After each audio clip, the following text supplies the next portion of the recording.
Hello everyone, Ruby Ravel here, a wrathful warrior, warrily watching the approach of the wraiths of winter. Yes, I had to practice that one. Here to talk to you today about Mars in Scorpio. I think of all the gods who represent the ancient planetary pantheon, few are as unpopular as Mars is. Whilst the ancient Romans were happy to build statues honouring their patron deity with their own imperialist, battle-hungry ambitions, in our own age of Aquarius, people are much more uncomfortable with the apparent selfishness and bloodthirstiness of this ancient deity. In this Aquarian age, we like to believe in the principles of human progress, in the capacity of the human spirit to evolve beyond its bestial instincts and to envisage a future that is fairer and more encompassing to all, that is trying to find some way of bringing heavenly utopian ambitions into the realm of a realized earth. And if we're imagining that future in which nations no longer rise against nations, in which man lives in harmony with man, in which all conflict and all bestial instincts have been extirpated from the dark depths of the human soul, if we're imagining that kind of global peace, then Mars is always going to be the uncomfortable element in the room. The little part of us that reminds that within all of us, we have the capacity to be selfish, to put our own interests first, and to feel that life should inherently, in one way or another, be about rewarding us and satisfying our own personal desires. Aquarius envisages a world in which we have all transcended such egoistic attachments, in which we have let go of the I and instead embraced the all-encompassing we of the global collective consciousness. But the fact is, whether we admit that we are part of this grander collective, part of this grand cosmic spirit, we still live in a dangerous world which is governed by conflict, enmity, and competition, in which people are not that enlightened, in which they are not that involved, in which all of us have personal things that we want or need to do in order just to feel like life is worth living. We may be men trying to aspire to be gods, but we are also animals and beasts. I think part of this other disdain that we tend to have towards Mars in the modern age also comes from the fact that we are at this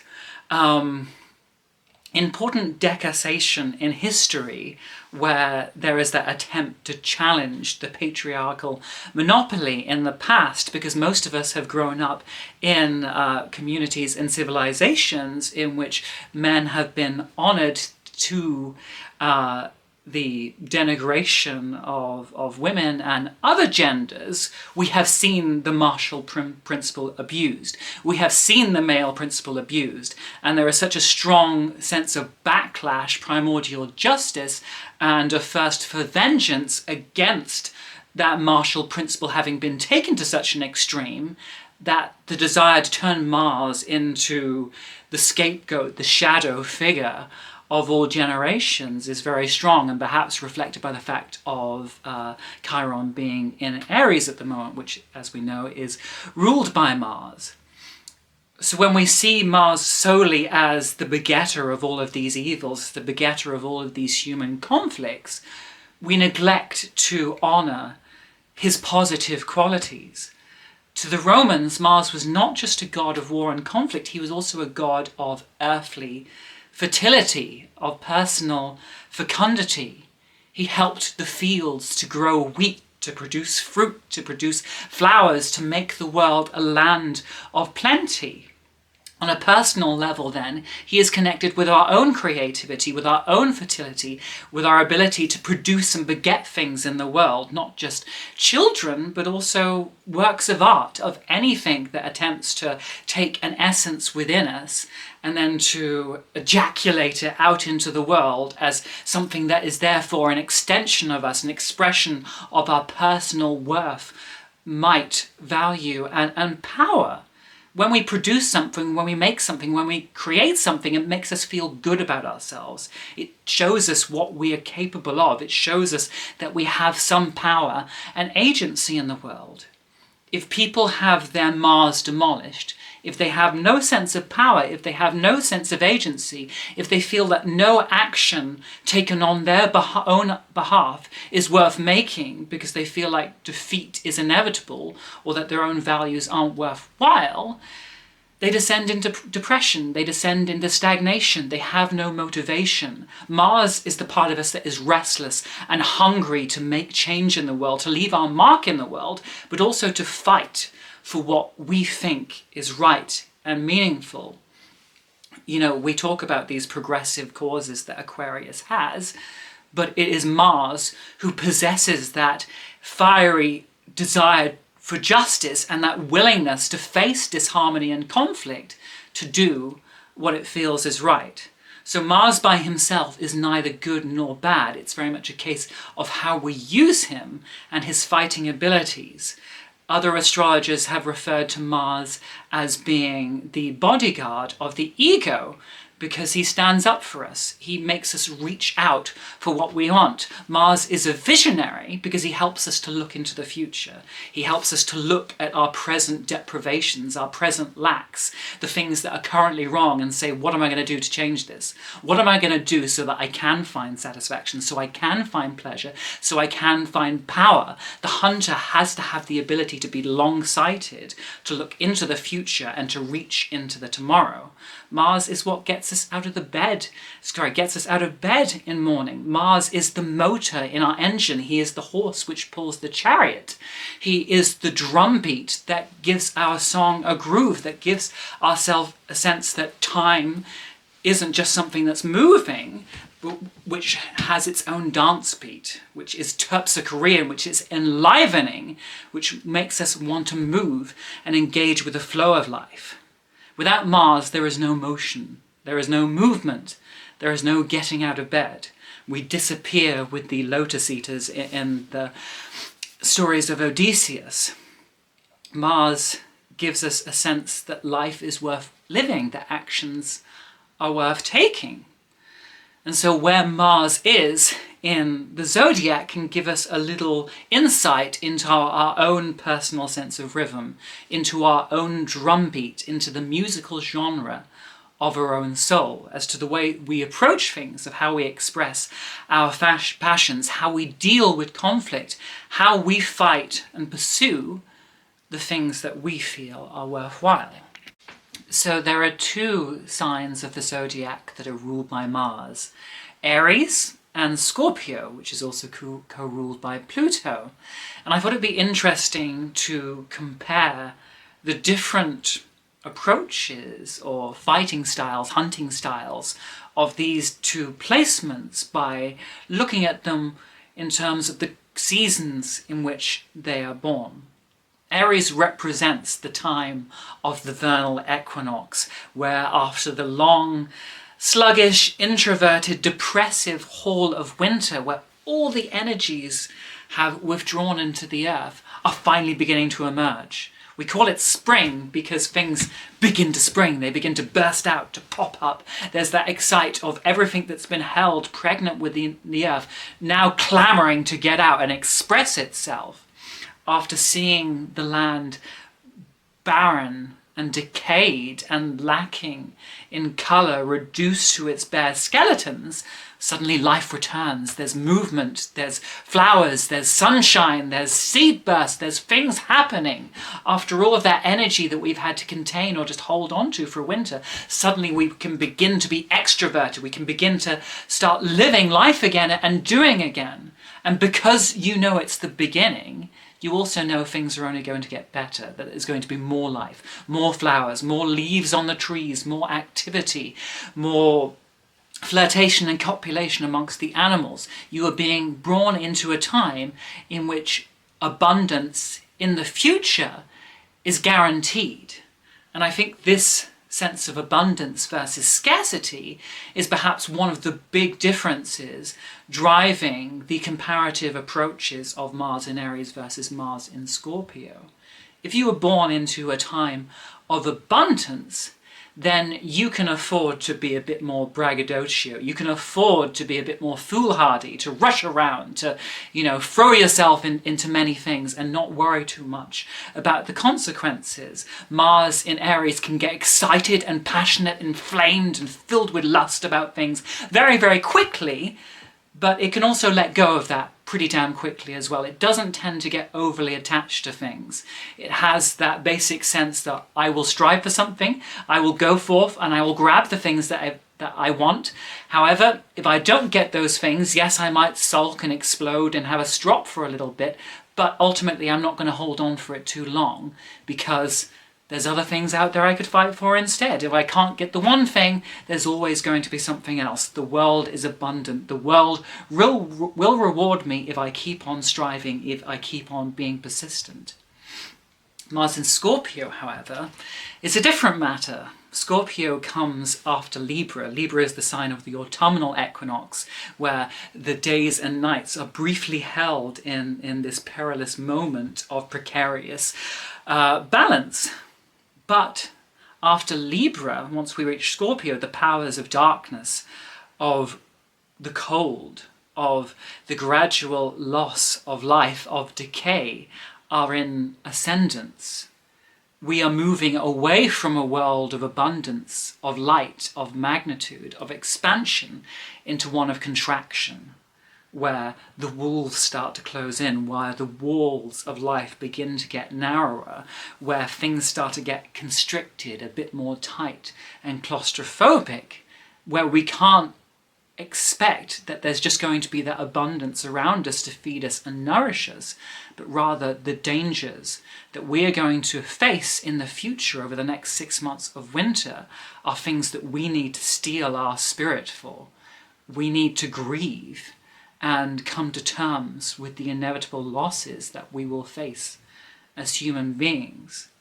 Whereas Aries in some way believes that life means getting what you want and being certain that life is going to reward your actions, Scorpio reconciles itself to the fact that life is dangerous. Life is going to wound you. Life is going to hurt you. Life is going to take those things which are most precious to you, which are closest to your heart, which make you feel like your life is worth living, that gets your blood pumping, and it's going to try and take those things away from you. Or it might not even give them to you in the first place, because life is cruel, life is malicious, and life is unkind.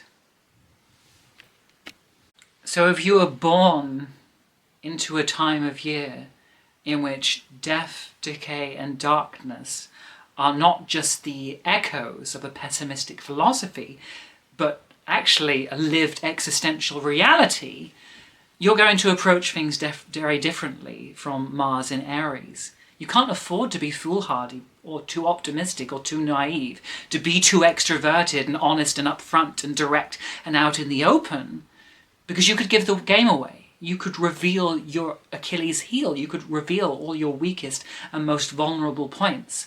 If you are presenting to the world very clearly what you want, what you desire, what you most crave, then they have power over you, because then they know what they can withhold. Then they cannot give it to you. They can deny it to you. If people don't know what you want, if they don't know what you crave, if they don't know what you're yearning for, if they don't know your ultimate motive or agenda, then they can't protect themselves against you. It will be more difficult for them to foresee your future actions. When I think about Scorpio being a fixed water sign, it creates some interesting imagery, because water by its nature is not fixed. It moves, it's fluid, it's changeable. What happens when water gets fixed? It freezes, it becomes ice. And Mars in Scorpio aspires to be an ice queen. Whilst other water signs may very often wear their emotions very concretely on their chests, Scorpio placements often try to conceal theirs.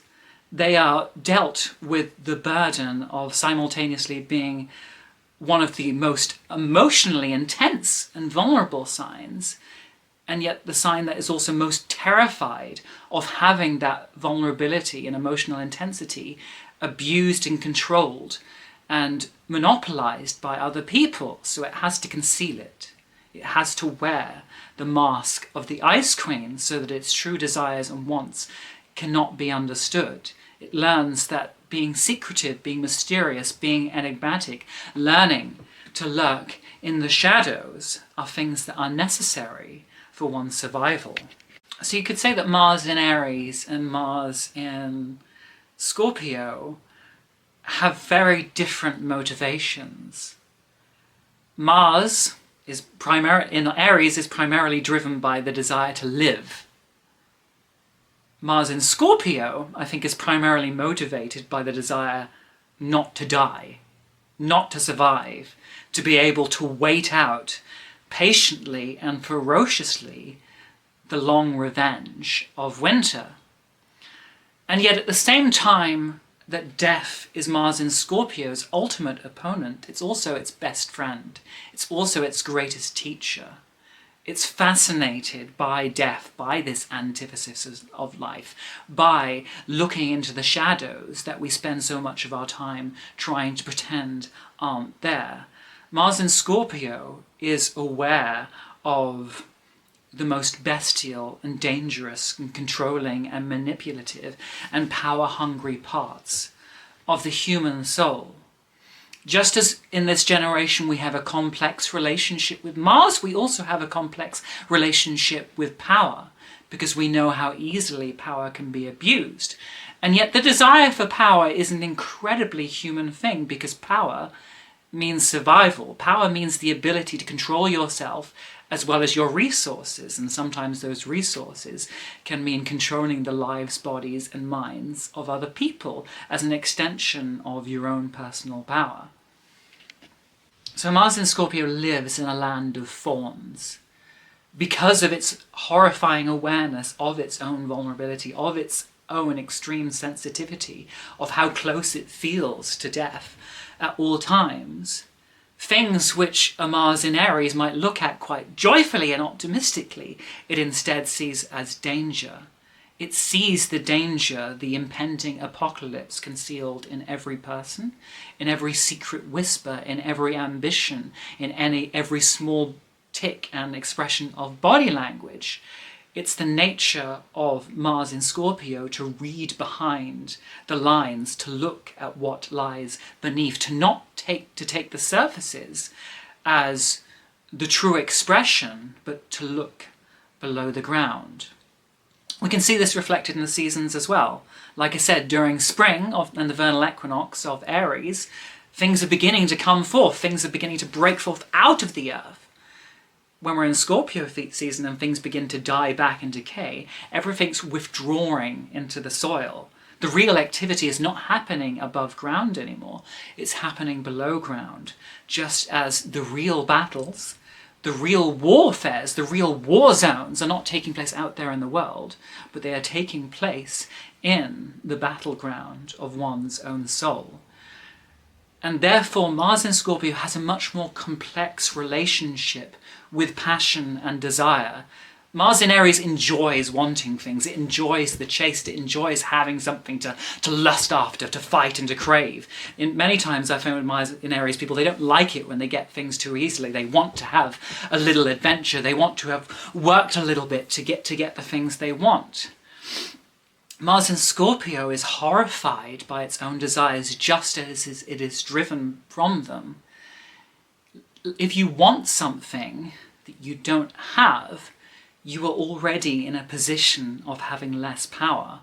Whoever has the thing that you want, or is the thing that you want, has a power over you, has a control over you that they may be totally unaware of. So again, if we go back to the seasonal analogy, you know, Mars in Aries hunting in the spring can be assured that there is plenty of game, there is plenty of wildlife, there are plenty of animals of the field and birds of the air and fish of the sea that it can hunt.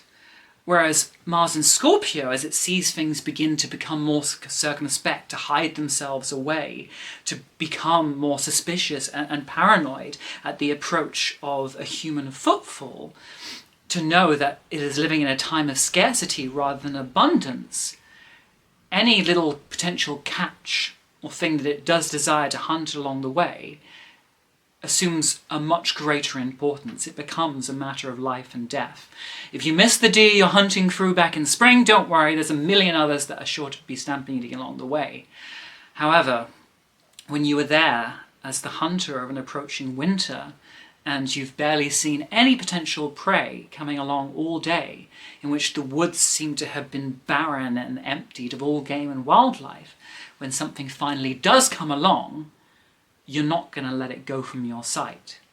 Whether you go to bed hungry and potentially die of starvation, or whether you get fulfilled and nourished, depends on how keenly, how obsessively, how indomitably you hold on to the prey that you have gotten within your sights. It knows that things of that importance, of that magnitude, of that power do not come along every day, and so where you have got them under your grip, you're willing to be subtle, to be calculated, to be psychological, to play the long game to get what you want. You can't just go stampeding out and chasing that deer. You've got to hope that it doesn't even realise that you're there, that it doesn't even suspect for a moment that you crave it.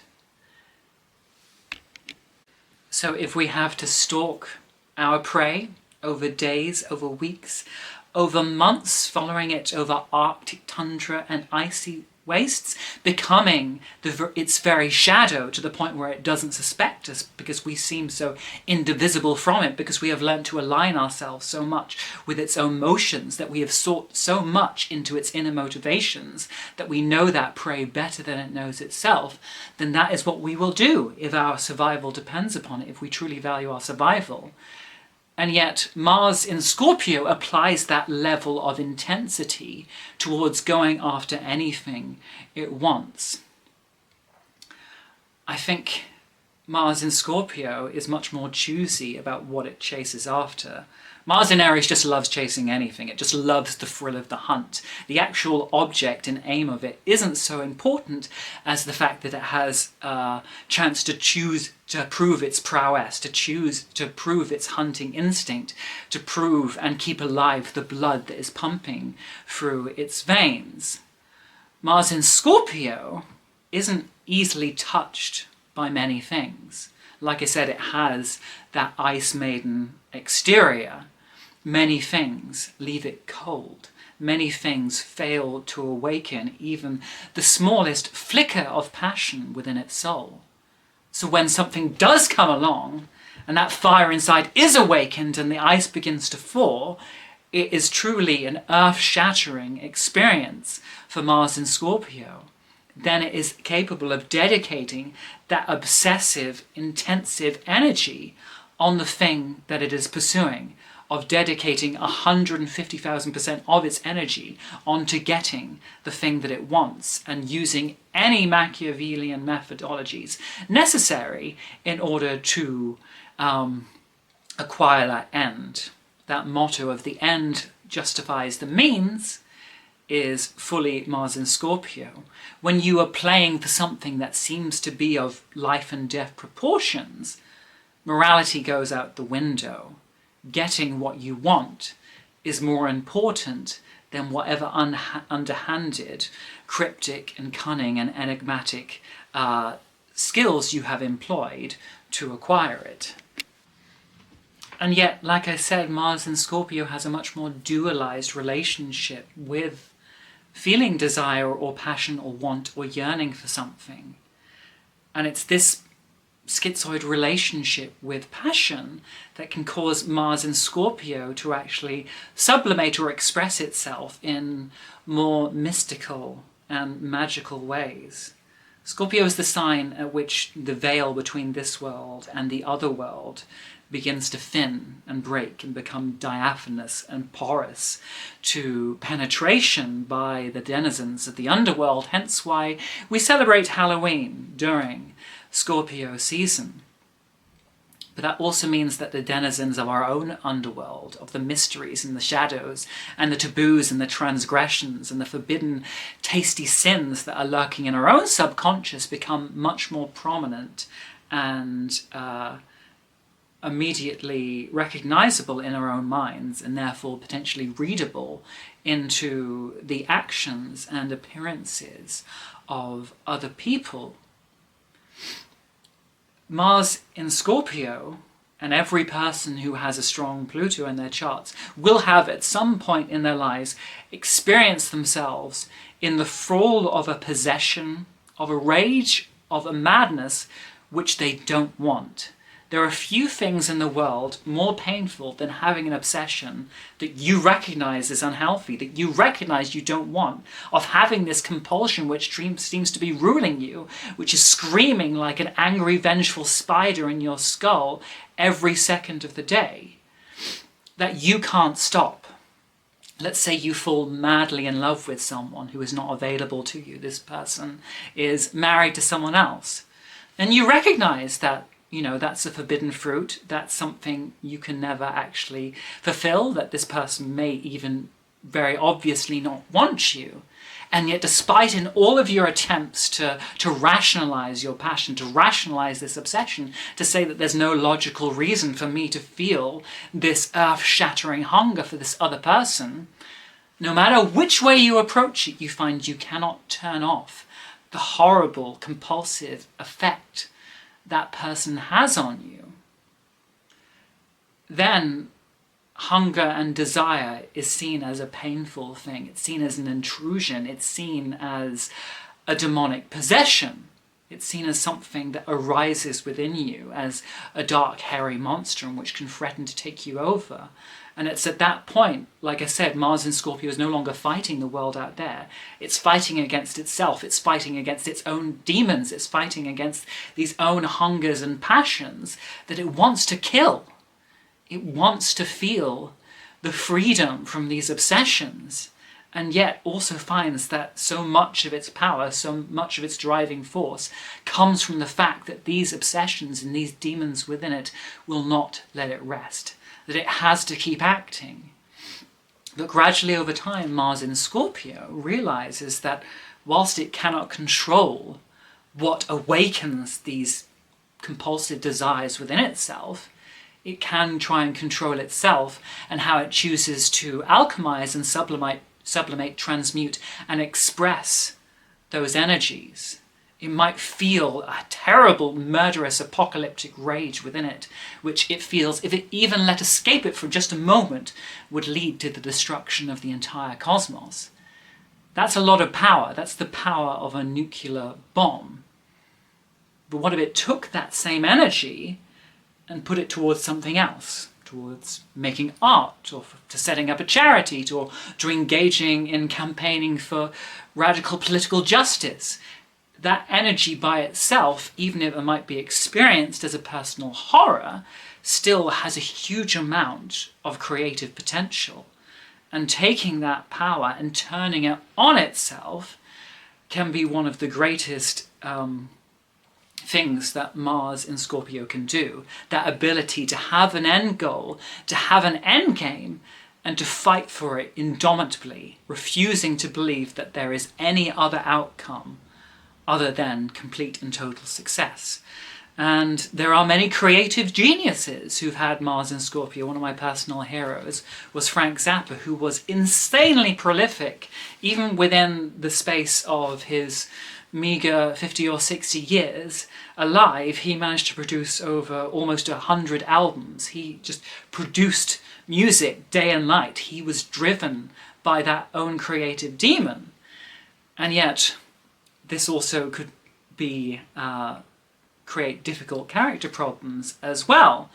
In his bands, he created music that demanded extreme technical proficiency, which pushed all of the musicians who were working for him to levels that almost transcended human capability, where he was really pushing the envelope of what human beings could physically do, because the rhythms and the notes and the melodies that he was creating were so weird and difficult and awkward and fast that it was really pushing people to that life and death limit of what can I do with my body, expressing it through this instrument, how far, how extreme can I take my creativity?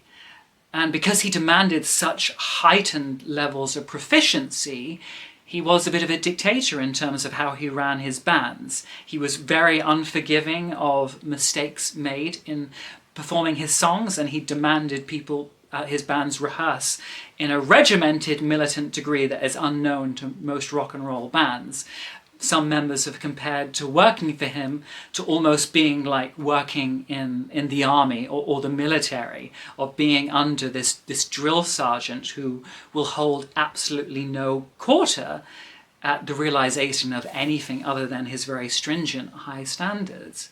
But his music also tackled taboos, particularly sexual taboos, at a time when people were still very prudish about those things. So that fascination that Mars in Scorpio has for the transgressive, to actively expose the things that the rest of us are trying to pretend aren't there, can be part of their impish, naughty power.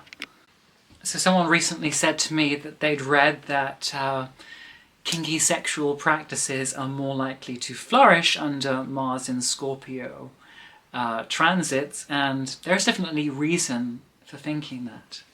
Like I said, Mars in Scorpio likes to maintain that Ice Queen exterior, but in order for it to feel warm, passionate and inflamed and enlivened, what is needed to melt that exterior has to be more extreme to awaken the same levels of passion that exist within Mars in Aries constantly. And there's something about Mars in Scorpio that is most enlivened, that is most excited when it comes dangerously close to the things that it fears, to the things that are most dangerous, that it feels most alive when it is sitting cheek by jowl with death. And so a lot of kinky sexual practices involve the deliberate playing with power as a sexual energy. You know, Mars in Scorpio so much of the time is terrified of people having power over it. And yet, when you are engaging with that kind of BDSM, kinky, bondage, whatever, sex with someone, you are entering into a risky zone. You are entering into a zone in which you have to be very vulnerable, in which you have to show your softest, your potentially most traumatized and vulnerable parts to someone else. And that great pleasure cannot be experienced without sacrificing your own protectedness at the same time. In the animal kingdom, when animals mate with one another, it is often a very dangerous act. Particularly if we look at some of the courtship rituals involving spiders. Very often, if the male tries to approach the female, which can often be larger than the male, there's a good chance that the female, rather than fucking the male, is likely to use them as a source of food instead. So the male spider is then stuck with this difficulty of, okay, I really want to have sex, I really want to procreate, but I could also get eaten. And maybe the fact that it could almost get eaten in order to get what it wants is part of the excitement. This is not a pleasure to be taken lightly. This is a very dangerous pleasure. And so it is the same when we agree to have sex with someone. In that moment of vulnerability, someone could take advantage of us. They could abuse us, they could do terrible things to us, they could even kill us or destroy us. Or they could just leave a psychological scar from the way in which they might emotionally abuse or manipulate us in that moment of great vulnerability. When we take all our clothes off and reveal ourselves, body and soul, to someone else, we no longer have anything to hide. We've taken off our armour. We have no conceits behind which we can conceal ourselves. We have to expose the rawest parts of us, otherwise it doesn't work. And then, you know, when you get things on the BDSM level of sex, that's when you're really playing with those energies, where you're saying, I'm going to put myself completely in the power of someone else. I'm even going to let them tie me up. I mean, that's something you normally do to prisoners. That's something you normally do to people you are going to torture. And so playing with those games of death, playing with those games of danger, playing with pain, and turning it into pleasure by making it something you choose rather than something that is being inflicted against you, against your control, is one of the ways in which we get to release our demons and to turn them into sexy bedfellows instead. Anyway, I'm going to leave that there. I think you've probably got the gist. For any of you watching who have Mars in Scorpio or Mars in relation to Pluto, I'd love to hear from you and about your own relationship with these things. If you'd like to contact me more personally, you can email me at thestarsunraveled@outlook.com. You can follow me on Instagram at astrologyandunderwear, and you can support me on Patreon at www.patreon.com/thestarsunraveled. Hope you don't get eaten by a giant spider, and if you do, it's very sexy.